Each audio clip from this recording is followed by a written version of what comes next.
On pourrait penser que la liste des meilleures tablettes serait dominée par les iPads. Mais si les tablettes d'Apple occupent une grande place dans ce marché, il existe de nombreuses alternatives Android.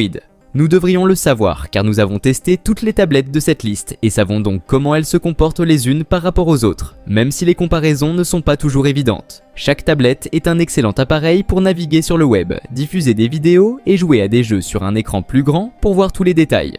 Heureusement, il existe de nombreuses options intéressantes, performantes et confortables à utiliser, avec une bonne autonomie de batterie et des prix qui ne ruineront pas votre budget pour les jours de pluie. Les liens de toutes les tablettes se trouvent dans la description.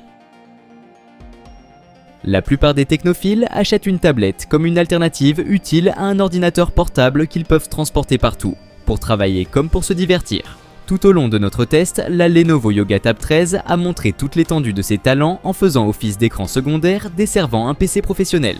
Il y a plusieurs raisons pour lesquelles cette tablette se distingue comme un outil de travail idéal. La Lenovo Yoga Tab 13 est équipée d'une béquille intégrée, ce qui permet de la poser facilement sur n'importe quelle surface plane sans avoir besoin d'une protection supplémentaire. Vous pouvez également utiliser cette béquille pour suspendre l'appareil si nécessaire. De plus, la tablette Lenovo est dotée d'un haut-parleur puissant intégré à sa base, ce qui facilite l'écoute des appels vocaux. Son port micro HDMI permet de la connecter aisément à un autre ordinateur. Cependant, l'utilisation en mode HDMI peut rapidement décharger la batterie.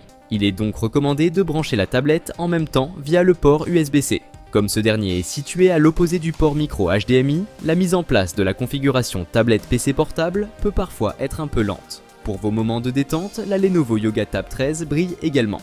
Grâce à sa puissante puce Snapdragon 870, sa batterie de 10 000 mAh ainsi que la qualité de son écran et de son système audio, elle offre une expérience multimédia portable impressionnante. La Lenovo Yoga Tab 13X a deux visages, fonctionnant merveilleusement à la fois comme un second écran pour un ordinateur de bureau ou un portable et comme un lecteur multimédia puissant idéal pour les joueurs et les consommateurs de plateformes de streaming.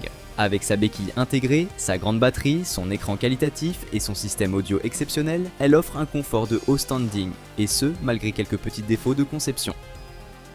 Samsung complète sa gamme Galaxy Tab S9 avec non pas une, mais deux tablettes portant l'estampille FE et déclinées en version Wi-Fi ou 5G.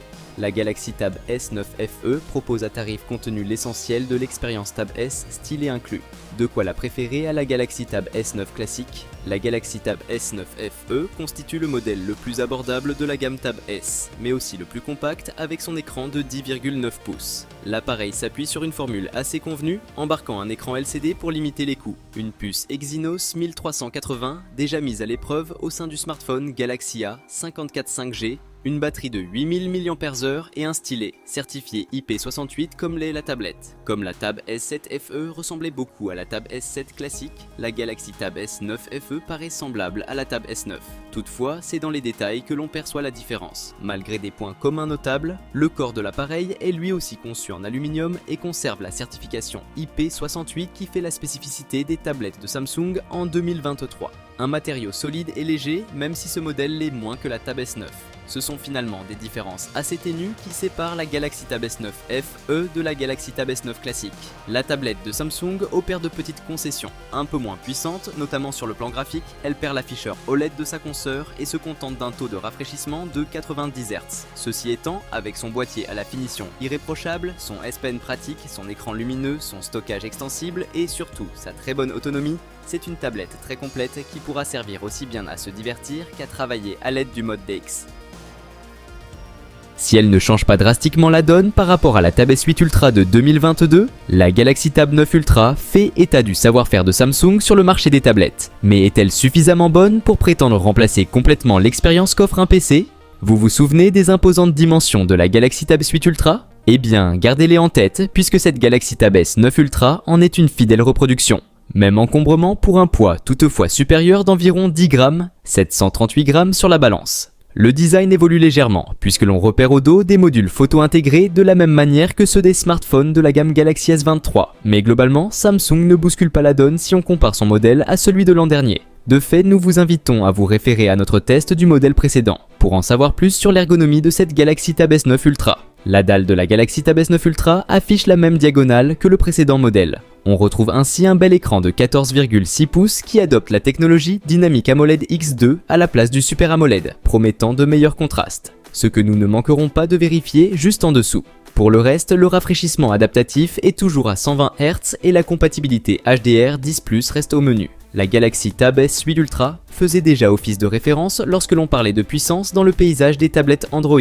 Avec son modèle S9 Ultra, Samsung met la barre encore plus haut en proposant tout simplement l'appareil le plus performant du marché. Le Snapdragon 8 Génération 2 est parfaitement exploité et les 12 Go de mémoire vive intégrée permettent à la tablette d'être réactive en toutes circonstances. Toujours aussi imposante, la Galaxy S9 Ultra ne révolutionne pas ce qui a été instauré par le premier modèle Ultra. L'ajout de la norme IP68 est bienvenu, même si sa présence reste questionnable, mais cela reste globalement la seule véritable nouveauté. Et c'est peut-être pour le mieux, puisque nous n'avions vraiment rien à redire à la Galaxy Tab S8 Ultra. Autonomie mise à part. Reste ce problème d'accessoires quasiment indispensable si vous voulez profiter de l'expérience complète. Mais c'est malheureusement un problème inhérent à toutes les tablettes qui lorgnent du côté des PC. Plus petit modèle de la dernière série de tablettes haut de gamme de Samsung, la Galaxy Tab S9 propose des caractéristiques alléchantes dans un format compact. Elle améliore ainsi une Tab S8 qui était déjà performante. Samsung nous a habitués à livrer des tablettes à la finition exemplaire, et cette Galaxy Tab S9 ne déroge pas à la règle. L'appareil est pourvu d'un boîtier en aluminium élégant, dont on apprécie les dimensions somme toute compactes, 254,3 par 165,8 mm, et surtout la finesse. Ce terminal n'excède pas les 5,9 mm, contre une épaisseur de 6,3 mm pour la Tab S8 de 2022. L'appareil n'est pas trop lourd avec 498 grammes sur la balance, et ses tranches adoucies sont agréables en main. C'est le point qui pourrait justifier le renouvellement de la Galaxy Tab S8 qui n'a cependant rien d'obsolète à ce jour. La Tab S9 ne se contente plus d'une dalle LCD et passe à l'AMOLED. Cela dit, ses autres caractéristiques sont communes avec celles de sa devancière. Chaque tablette propose une diagonale de 11 pouces et une définition de 1600 par 2560 pixels, soit une résolution de 274 pixels par pouce. On retrouve aussi le taux de rafraîchissement dynamique oscillant entre 60 et 120 Hz. À son niveau de prix, la Tab S9 ne propose pas de LTPO, pas plus que la Tab S8 d'ailleurs. C'est l'atout maître que cachait Samsung dans sa manche. La puce Snapdragon 8 Gen 2 fait effectivement des merveilles depuis le début de l'année, et cette tablette ne fait pas exception. La Tab S9 Ultra avait montré un potentiel plus que convaincant et la Tab S9 se place dans son sillage. Nous avons mesuré une performance comparable en puissance CPU pour exécuter de nombreuses tâches sans fléchir. En 2022, Samsung commercialisait une Galaxy Tab S8 design et performante. Son héritière, la Galaxy Tab S9, transforme l'essai et l'agrémente d'un écran AMOLED de bonne qualité, qui cache un lecteur d'empreintes digitales. Entre des performances de haute volée, une autonomie correcte et un design irréprochable, cette tablette est armée pour séduire une large cible, si son budget le lui permet. Avec ce pad, OnePlus cible le segment intermédiaire du marché des tablettes, qui doivent en offrir un peu plus pour leur prix. Le résultat ici est un robuste appareil qui nous a cependant laissé un peu sur notre faim.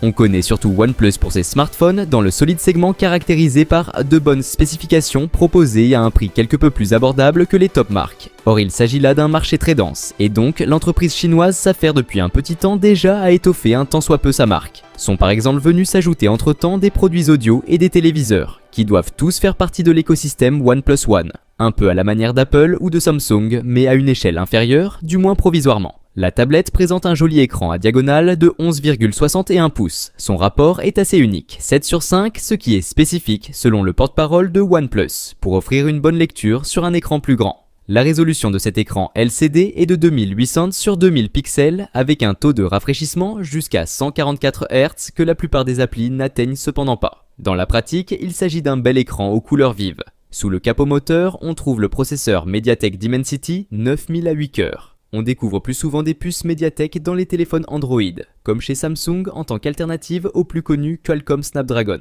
Cela signifie que l'appareil accepte sans trop de problèmes la plupart des médias et jeux vidéo et est capable de faire tourner deux applis côte à côte. À signaler aussi la présence de 8 Go de RAM et d'une capacité de stockage interne de 128 Go, qu'il n'est actuellement pas possible d'étendre au moyen d'une carte microSD par exemple. Le pad tourne sur Android 13,1 avec la couche OxygenOS d'Oppo par-dessus. C'est assez rudimentaire, bien que peut-être compréhensible pour une première tablette. Le pad peut ouvrir plusieurs applis simultanément, même si à première vue, nous n'avons pas trouvé que la méthode utilisée était ultra intuitive. Toutes les applis Android ne sont en effet pas prévues pour ce genre de déplacement et de scission, et en général, le système d'exploitation peut assumer pas mal de travail. Pour ce prix, vous recevrez un bon appareil aux solides spécifications, équipé d'un joli écran et d'un excellent accu. L'appareil manque cependant d'expérience d'utilisation en matière de software. On le voit surtout à son affaire comme appareil de média, parce qu'il ne dispose pas des applis plus perfectionnées pour des travaux plus productifs. J'espère avoir orienté votre choix pour l'acquisition de la meilleure tablette tournant sous Android. N'oubliez pas, les liens se trouvent dans la description de la vidéo.